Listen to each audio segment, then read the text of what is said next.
इकडे नवी दिल्लीतल्या जंतर मंतरवर झालेल्या विद्यार्थ्यांच्या आंदोलनावरून देशभरात उलटसुलट प्रतिक्रिया उमटत आहेत। सीजेपीच्या आंदोलनामागे परदेशातनं फंडिंग झाल्याचा आरोप सातत्याने सत्ताधाऱ्यांकडून होतोय। राज्याचे गृहराज्यमंत्री पंकज भोयर यांनीही सीजेपीच्या आंदोलनात फॉरेन फंडिंग घेऊन त्याचा चुकीचा वापर झालाय का याची चौकशी सुरू असल्याचं वक्तव्य केलं। तर याआधीच सीजेपी अध्यक्ष अभिजित दीपकेंनी फॉरेन फंडिंगच्या आरोपांवरून अमित शहांच्या राजीनाम्याची मागणी केली होती। त्यामुळे जंतर मंतरवरचं आंदोलन निवळलं असलं तरी उमटणारे राजकीय पडसाद मात्र काय नाही।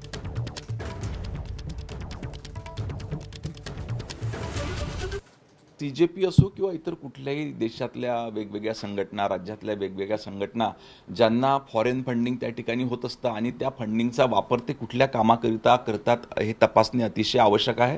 मागच्या काळामध्ये आपण जर बघितलं की काही लोकप्रतिनिधींमार्फत अक्कलकुवा, नंदुरबार जिल्ह्यातल्या अक्कलकुवा इथे कार्यरत असलेल्या एका संघटनेला, एका संस्थेला मोठ्या प्रमाणात फॉरेनवरनं फंडिंग त्या ठिकाणी झालं होतं आणि चुकीच्या कामांकरिता ते वापरण्यात आलं होतं।